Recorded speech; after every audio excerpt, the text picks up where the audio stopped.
Eh bien, chers amis, bonjour à tous. Nous sommes aujourd'hui le 9 janvier 2026. Et pour commencer, je voulais vous souhaiter à tous une bonne année 2026, ou tout au moins la meilleure possible. Je vous dis cela parce que la situation du pays et même du monde devient extrêmement chaotique. Il y a des signes assez bizarres de désordre et de possibles guerres ou catastrophes qui n'arrêtent pas d'arriver de partout. Donc moi je souhaite à tous et à toutes déjà d'arriver à survivre dans le marigot général. Ce sera déjà une bonne chose pour 2026. C'est tout ce que je vous souhaite déjà au minimum. Je voulais aujourd'hui prendre la parole, non pas pour vous faire une visite de centre, mais pour vous parler de Marseille-Saint-Mauron, du centre téléphonique Marseille-Saint-Mauron, où Orange héberge des équipes, de nombreuses équipes, environ 1 millier d'agents. Vous savez qu'il y a beaucoup de problèmes à Marseille, Saint-Mauron ces derniers temps. En réalité, la sonnette d'alarme avait déjà été tirée depuis facilement 2 ans, je crois, courant 2024, par les syndicats, auprès de la direction. Alors évidemment, vous savez que quand les syndicats se plaignent, il y a toujours un réflexe de la part de la direction de dire oui, mais bon, voilà, les syndicats, ils en font toujours trop, etc. Ils exagèrent, bon, voilà. Donc bon, au début, fin de non-recevoir sur les problèmes. Je vous dirai que moi-même, lorsque les premiers problèmes sont arrivés à mes oreilles, j'ai un petit peu rigolé. Je me suis dit, bon, allez, c'est Marseille, c'est un peu c'est le folklore local, on va dire, marseillais. Bon, ça m'a pas trop, les premiers mois, ça m'a pas trop inquiété. Après, nous avons tous vu que les problèmes étaient persistants et qu'il y avait une certaine tension qui allait croissante.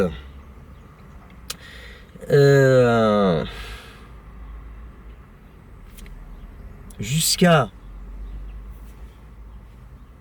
ce qui s'est passé en fin 2025, où là, on apprend qu'il y a des fusillades un peu partout autour du central téléphonique de Saint-Mauron, et que du coup, la haute direction décide de fermer le site. Alors c'était début décembre, pour une durée de 15 jours, le centre téléphonique fermé. Alors fermé, ça veut dire déplacement de toutes les équipes non adhérentes au site, donc du tertiaire, des bureaux, etc., dont la présence n'était pas strictement nécessaire, mise en télétravail ou déplacement sur d'autres sites pour le peu qui en reste, etc., etc. Alors moi-même, au début, comme je vous disais, je comprenais pas. Je rigolais un petit peu aussi. Je prenais ça un peu à la rigolade, quoi.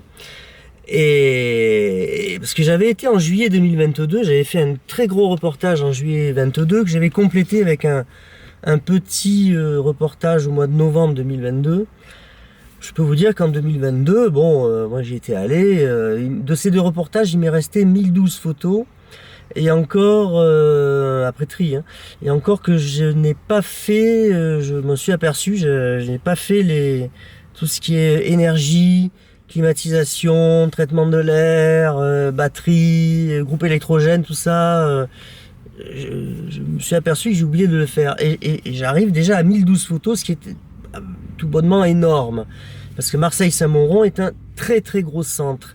Alors Marseille-Saint-Mauron a commencé à accueillir des personnels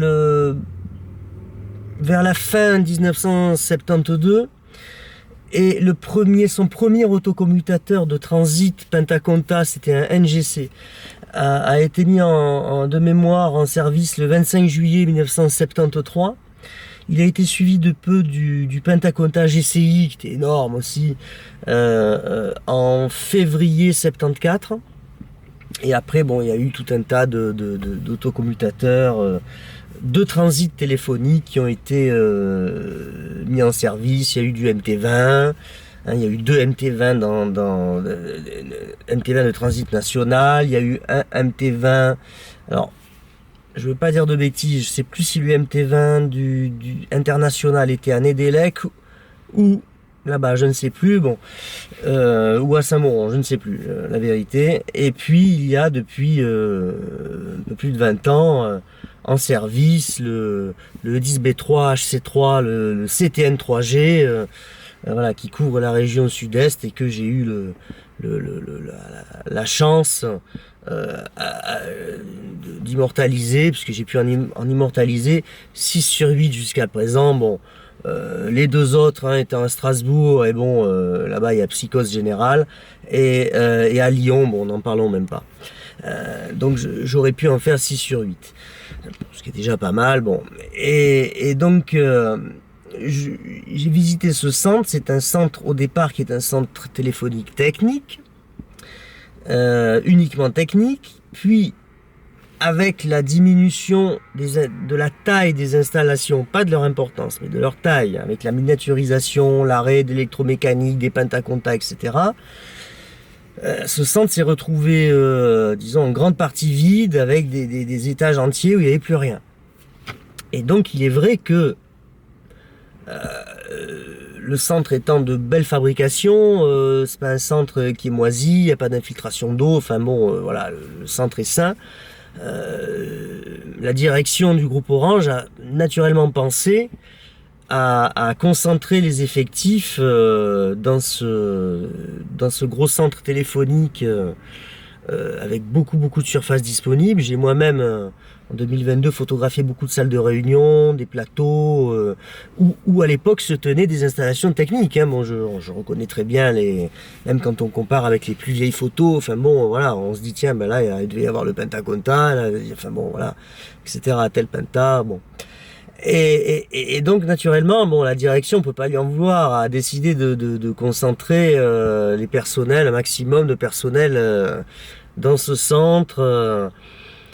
Voilà. Et le problème, si vous voulez, c'est qu'elle a un peu regroupé presque tous les œufs dans le même panier, si j'ose dire. Alors rien à voir avec le quartier du panier, bon. Mais le problème, c'est que la France est un pays en faillite. Toutes les institutions mentent. Par exemple, dans les hôpitaux, vous savez que maintenant les gens meurent sur des brancards. Bon, vous confiez un membre de votre famille à l'hôpital, on vous le rend sous forme de cadavre, on ne sait pas trop pourquoi, comment. Bon, j'en dirai pas plus sur mon affaire personnelle. Bon.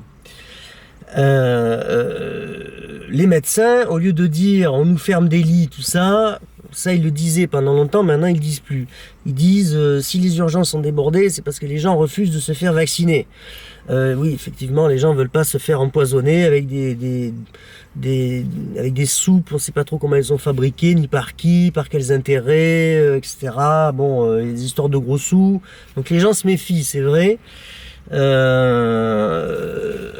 Voilà, je prends l'exemple de l'hôpital. Donc on va pas dire c'est à cause des lits qui sont fermés par l'État. On va dire c'est la faute des méchants patients qui refusent de se faire picouser. Voilà. Bon, c'est une manière de dériver le mensonge.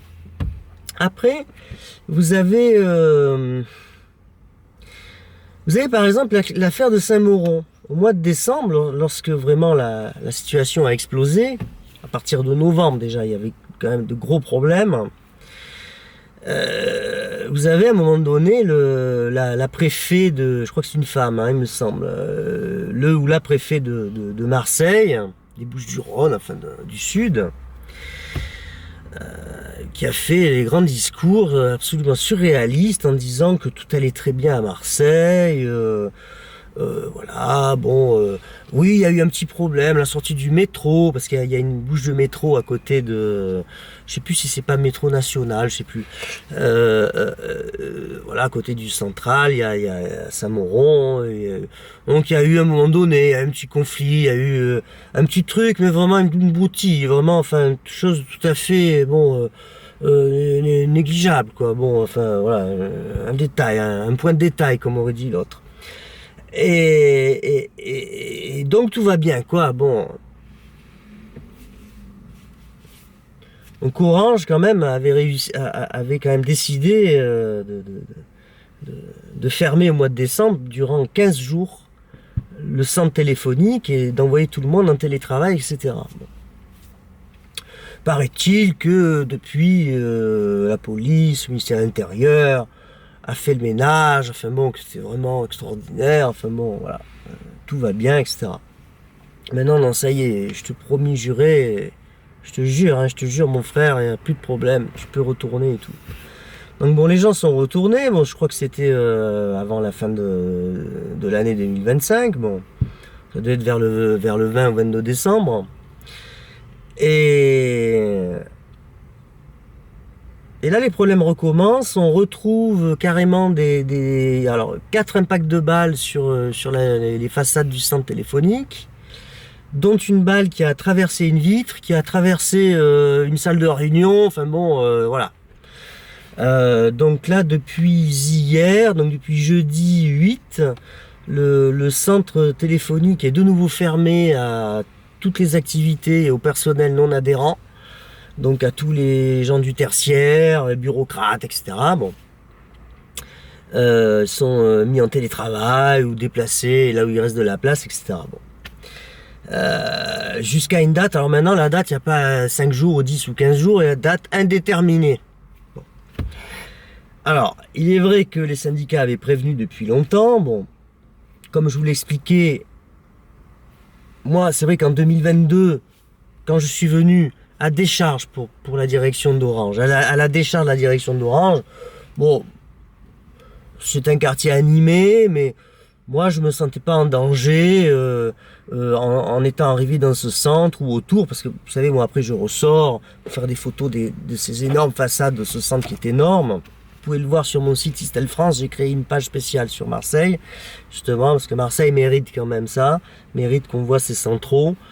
Et donc voilà, j'ai fait des photos. Bon, il y a des gens qui m'ont parlé, des gens du coin, du bled, si j'ose dire. Bon, voilà, même des blédards. Bon, mais sympa. Enfin bon, moi j'ai pas trouvé de bon. Mais visiblement, en 2 à 3 ans, la situation s'est fortement dégradée à Marseille. Il semblerait que le centre téléphonique Saint-Mauron se retrouve au milieu de plusieurs, on va dire au carrefour de plusieurs quartiers où il y a du narcotrafic. Voilà, parce qu'il faut quand même savoir aussi, c'est que la police, par exemple, là, en ce moment, je prends un autre exemple. Vous avez les paysans qui se révoltent contre le Mercosur et contre leur situation.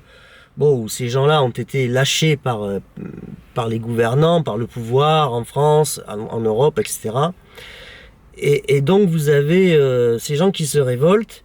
Et là, par contre, l'État français qui tient à peine debout, mais réunit quand même ses dernières forces en priorité pour aller combattre les honnêtes gens qui essayent de défendre leur beefsteak, hein, c'est les gens qui payent leurs impôts, qui travaillent, qui font pas de trafic, etc.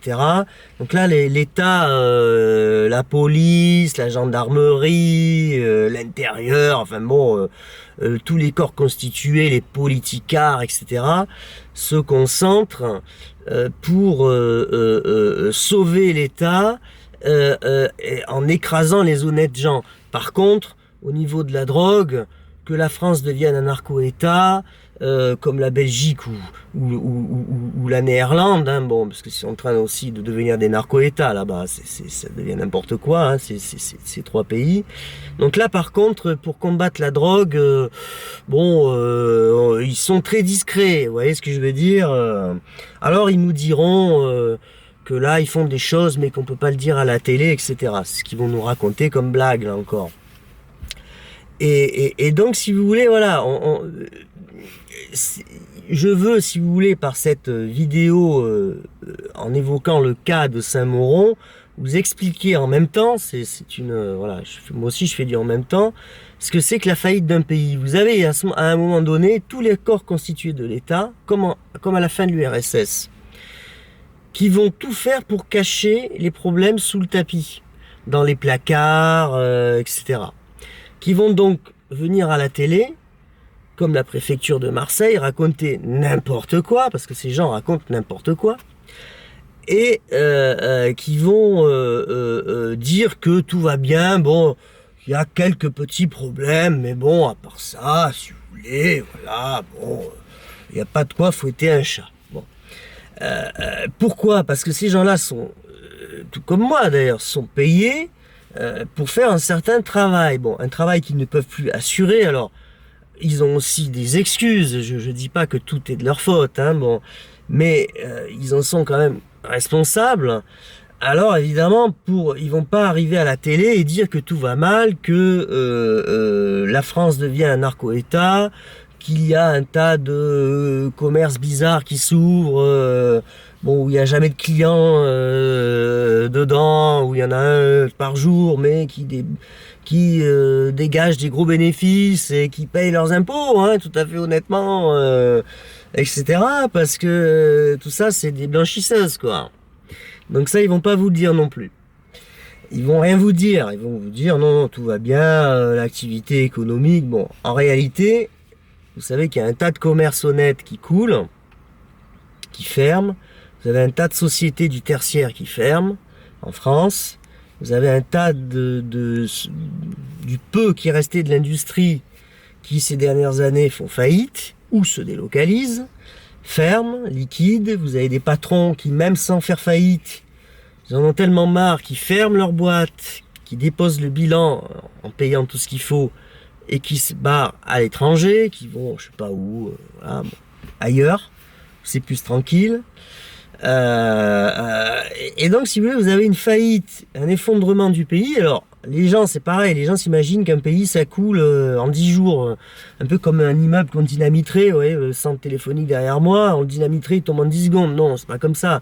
Ça s'effrite, ça met des années et des années à couler. Mais là, si vous voulez, bon, on le voit avec la situation des hôpitaux. Je prends cette situation-là. Bon, c'est une situation parmi d'autres. Bon. Vous avez l'entretien des routes aussi. Bon, vous avez un tas de villes où les routes sont défoncées. Ils réparent rien, ils attendent que, enfin bon, voilà, ils font n'importe quoi. Vous avez des villes aussi où ils passent plus ramasser les poubelles, où ils passent une fois tout à Saint-Glinglin. Bon, enfin, vous avez des choses comme ça. Alors, c'est une manière de masquer la faillite, en fait. Voilà.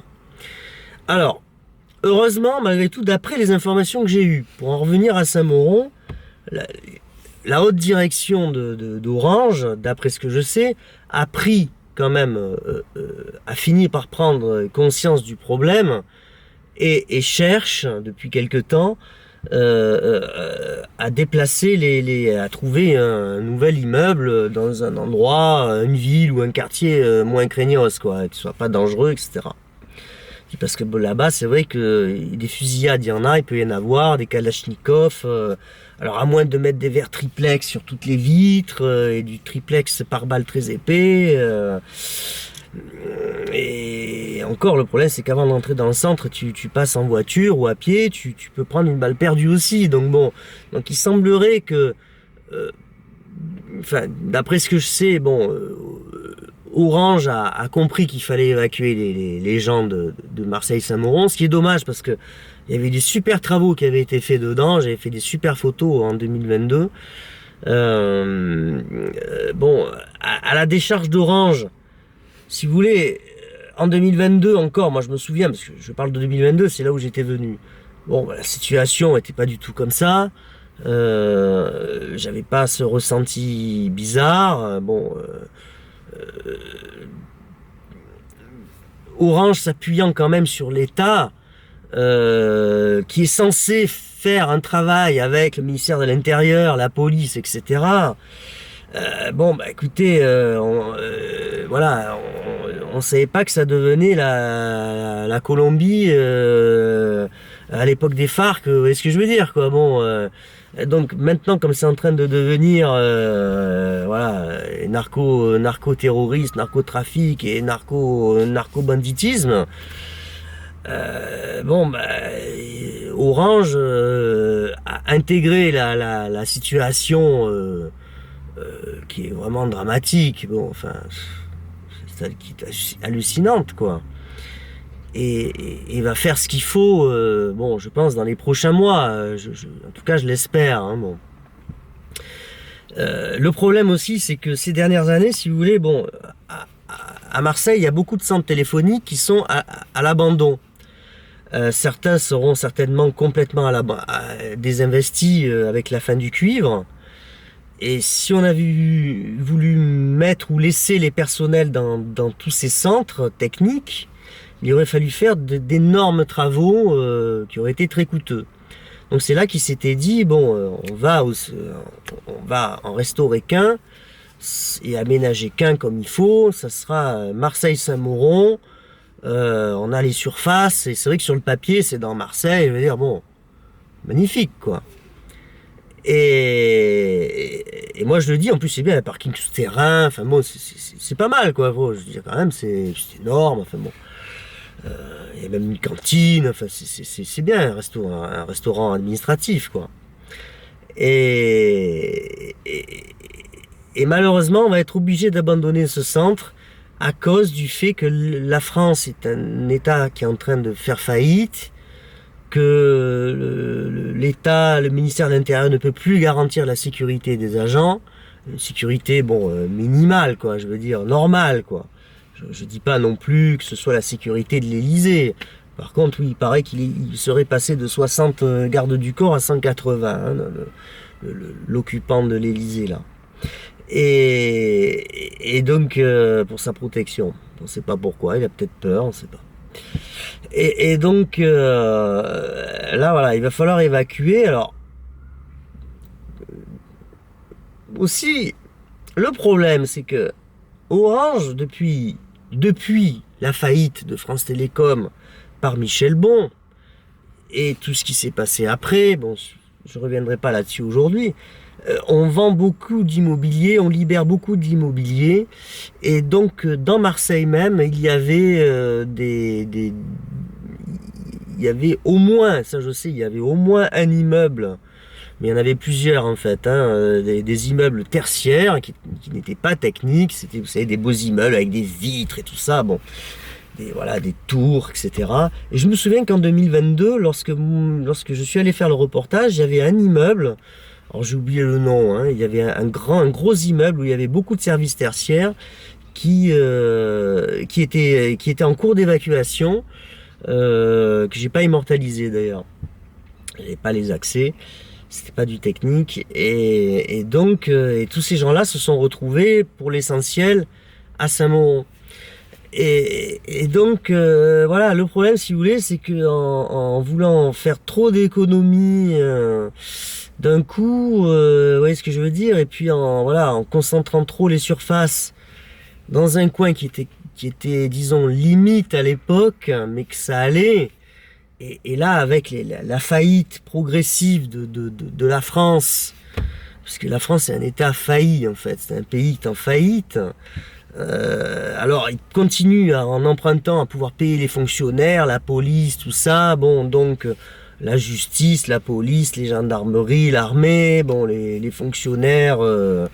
Quoique mon cas soit différent, parce que moi étant fonctionnaire de France Télécom, on était déjà depuis très longtemps en budget annexe et on est payé par Orange en réalité. C'est une espèce d'arrangement.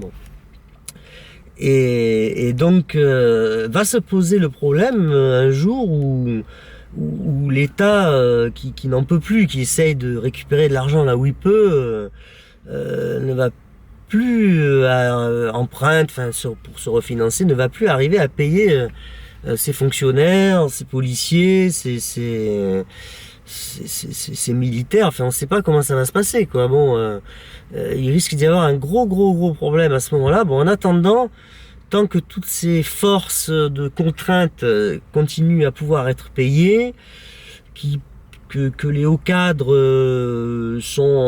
touchent leur grasse prime, grassement leur prime, etc., organisent leurs cocktails, reçoivent leurs décorations, etc. Bon, le système va tenir qu'à un cas, mais il n'empêche que ça va devenir de plus en plus le Far West.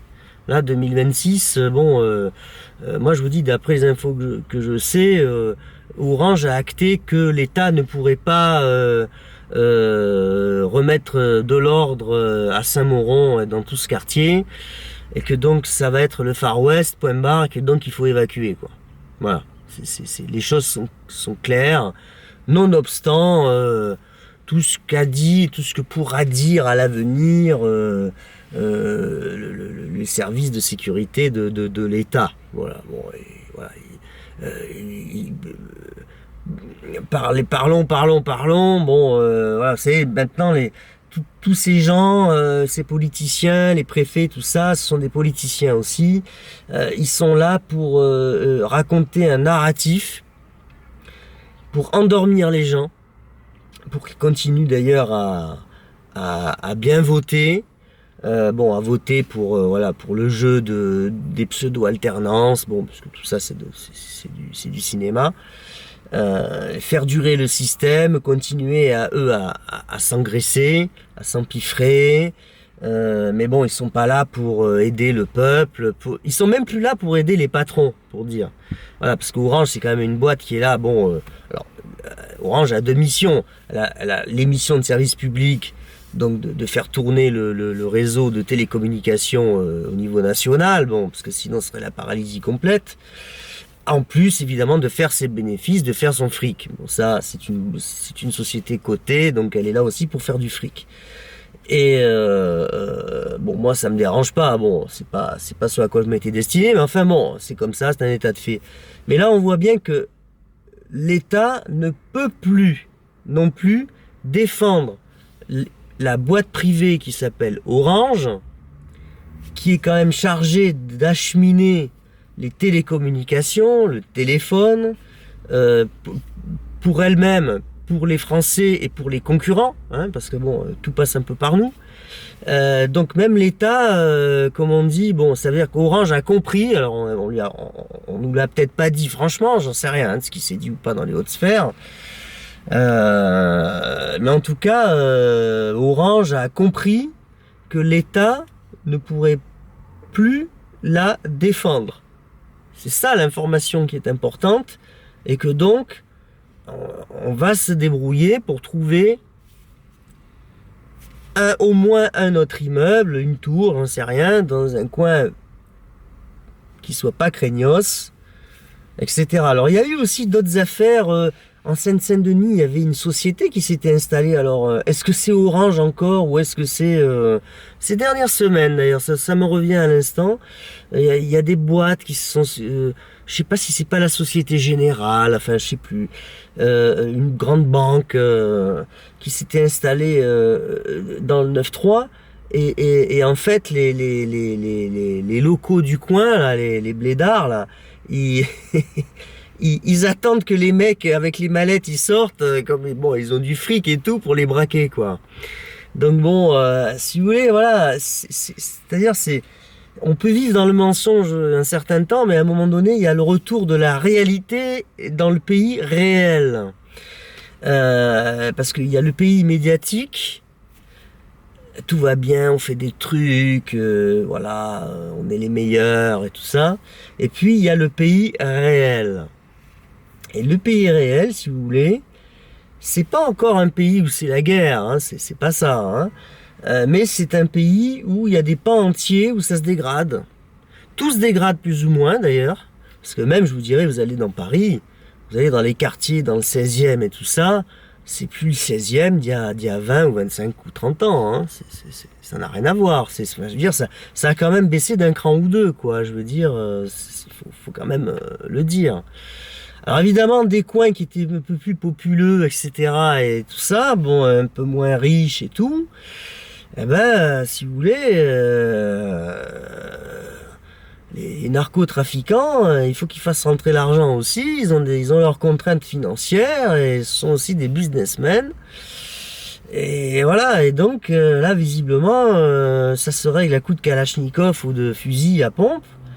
Et ils s'en foutent de savoir s'il y a un centre téléphonique, s'il y a un millier d'agents qui travaillent pour leur bien, pour leur propre téléphone aussi d'ailleurs, hein, parce que je travaille aussi pour eux. Ils tirent dans tous les sens, et bon bref, voilà, ça s'agresse, ça se flingue, ça se poignarde, bon... qu'est-ce que vous voulez? C'est ça, et le truc, c'est que vous avez tous les corps constitués de l'État, chaque corps va dire, moi je fais mon travail, tout va bien, je suis le meilleur. C'est comme l'URSS. C'est comme l'URSS en 80, à partir des années 80, 85, tout ça. Quand il n'y avait plus rien qui tournait, c'était n'importe quoi, chacun faisait semblant de travailler, mais chacun savait que le travail qu'il faisait derrière, il n'y avait rien pour prendre la suite, parce qu'il y a ça aussi. Le problème, c'est qu'il y a aussi un problème pour prendre la suite. Il y a de moins en moins de jeunes aussi, bon. Les boîtes ne veulent plus embaucher, ça c'est général, hein, partout. Il y a un effondrement du niveau scolaire, parce qu'à force depuis 20-30 ans de donner des baccalauréats et des diplômes à des gens qui savent même plus écrire français, qui comprennent rien, il y en a beaucoup à qui on donne des diplômes qui sont complètement... ils sont bredins, quoi, je veux dire, ils sont bredins dès leur jeunesse, quoi, ils comprennent rien du tout, ils sont très limités. Et donc, si vous voulez, si vous avez des gens comme... Même dans la police, il paraît que le niveau de recrutement il paraît que j'avais lu ça, je sais pas si c'est vrai, qui prenaient avec des moyennes sur certaines matières à 6 sur 20, quoi. Et bon, et donc, si vous voulez, vous avez des gens comme ça qui sont très limités du bulbe, qu'on embauche, qui n'ont pas le niveau et donc qui n'ont pas la structuration mentale pour savoir que le travail qu'ils font, c'est pas juste maintenir l'ordre, c'est pas juste taper sur des gens, c'est de réfléchir, de raisonner, de savoir quand il faut bouger, quand il faut, avec qui, et pas, enfin, d'avoir du discernement, etc. Donc ces gens-là, ils travaillent n'importe comment, ils font n'importe quoi.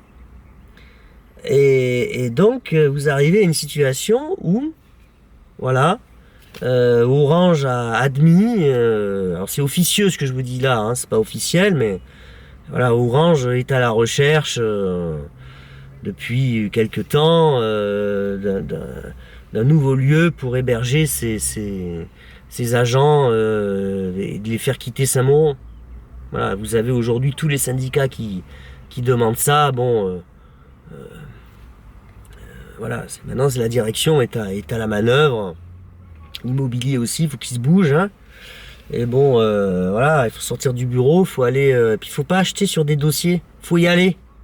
Faut y aller le soir, faut y aller en journée, faut y aller le soir, faut voir où c'est, faut y aller soi-même en bagnole, faut pas juste faire avec des Google Maps et des ordis et des coups de fil. Faut bouger son cul, faut aller sur place, faut faire comme je fais moi. Moi, je vais dans tous les centres, que ce soit... Moi, je vous dis, j'ai fait les quartiers nord de Marseille, je les ai fait... Voilà, j'ai vu comment c'était. Bon, alors moi, j'ai vécu dans un pays musulman, j'ai vécu en Tunisie, donc je connais un peu le monde arabe, je sais... quand il y a des discussions, quand on est un peu apostrophé, moi je sais, puis mon père était de là-bas aussi, bon, je sais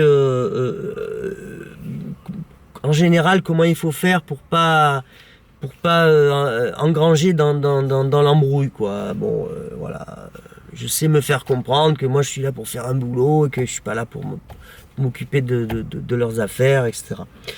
Et bon, mais tout le monde n'est pas comme ça aussi. Bon, puis moi avec ma tête, il se pose aussi la question, est-ce qu'il n'est pas un peu arabe, un peu ci, un peu ça. Bon, Voilà, donc en général ils me foutent la paix à moi. Mais c'est pas le cas de tout le monde, et donc bon, alors là on arrive à des coins, et puis bon après, voilà, il faut à un moment donné l'employeur, il faut qu'il prenne date, et puis qu'il décide de mettre ses salariés, ses agents à l'abri, quoi. Voilà. Et comme la police n'en est plus capable à Marseille, ce n'est plus possible. Et il y aura d'autres villes aussi où ça va arriver. Il y a des coins déjà qui sont craignos, hein. Bon, je ne citerai pas, mais bon.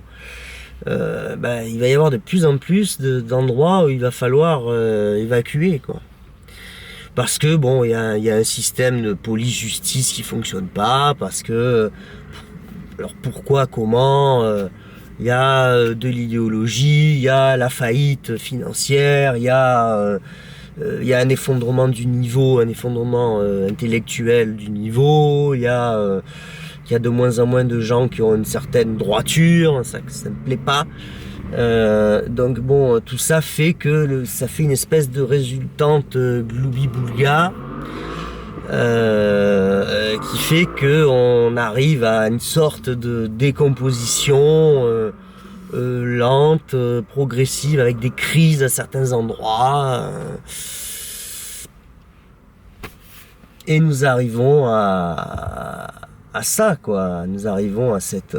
Et par contre, on a concentré tous les gens comme ça à Saint-Mauron. Par exemple, derrière moi, vous avez le centre téléphonique Salon Rennes-Jeanne. Il y avait des effectifs là-bas sur place jusqu'en, je crois, 2010. Ça a été liquidé par l'ancien directeur, l'ancien DR de Marseille, qui est monté à Paris. Il s'appelait Alain André, d'ailleurs. On l'appelait Dédé la Sardine, nous, à Paris. Et... comment je le sais, ça? Parce que j'ai retrouvé ici même les tracts de la CGT, que j'ai fait archiver d'ailleurs, les tracts, où la CGT dénonçait justement le directeur régional, qui est à la retraite maintenant, hein, de l'époque, enfin le directeur, le DR, quoi, Dédé la Sardine, il le dénonçait. Et comme étant, enfin, que c'était lui qui liquidait Salon de Provence, etc. Et qu'ils envoyaient le personnel, je sais plus où, alors peut-être à Aix, je sais plus, enfin, bon, voilà, enfin bref. Et donc, et je me souviens d'ailleurs, j'étais la bête noire de ce directeur, et moi j'ignorais ça, vous voyez. Eh ben, c'est un salonné qui l'a fait chier jusqu'au bout. J'en suis bien content d'ailleurs, parce que lui il nous a fait des coups tordus en pagaille, ce type-là. Et moi je l'ai foutu au tribunal à plusieurs reprises, à titre personnel ou quand j'étais au CHSCT, parce qu'avec moi ça rigolait pas, hein. Et donc voilà, alors c'est bien beau d'avoir vidé tous les centres, puisqu'il y avait des gens qui travaillaient ici, qui faisaient leur travail, enfin qui faisaient ce qu'il y avait à faire.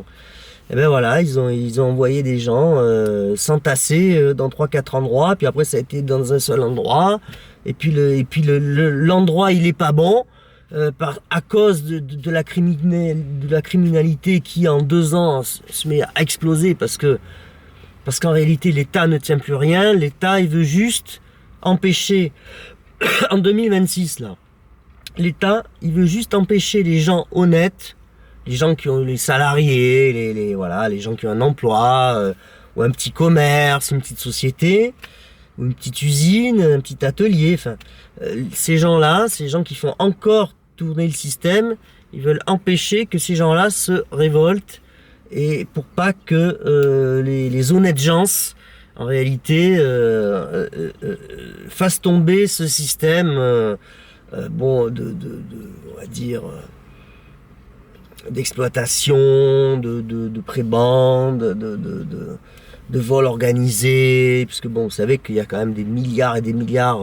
La Cour des comptes recherche des milliards qui ont disparu en France, hein. Je vous parle pas d'autres pays à l'étranger, hein. Je vous parle pas d'autres continents, je vous parle pas de l'Afrique, hein, moi. Je vous parle de la France. Il y a des milliards, ils savent plus où ils sont passés, je sais pas quoi, une 50aine de milliards qui ont disparu, j'ai entendu dire, enfin bon. Voilà, il y a des trucs, bon, mais tout va bien, quoi. Je veux dire, voilà, c'est bon, ça continue, quoi. Et on en est là, je veux dire, si vous voulez, le Saint-Mauron, c'est vraiment le symptôme.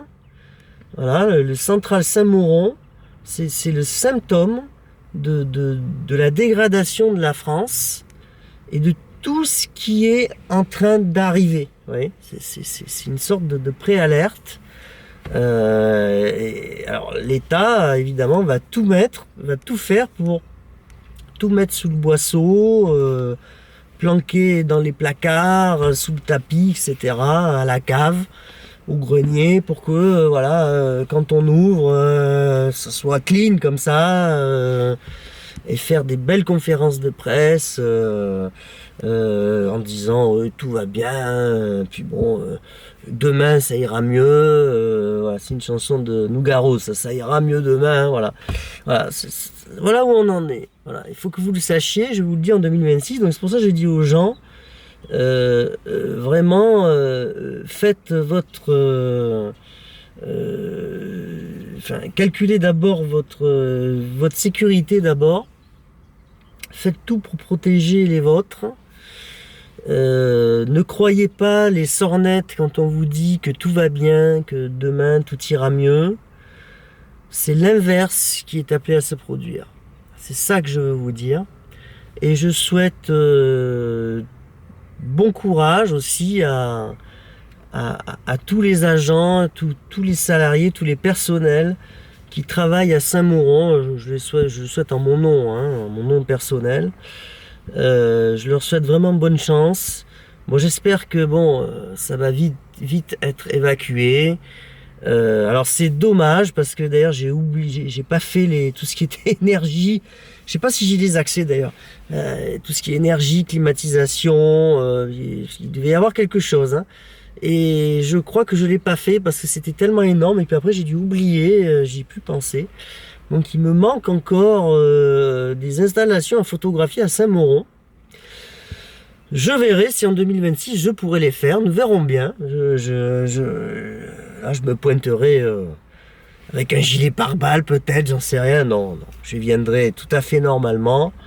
Si j'ai les accès, je viendrai tout à fait normalement.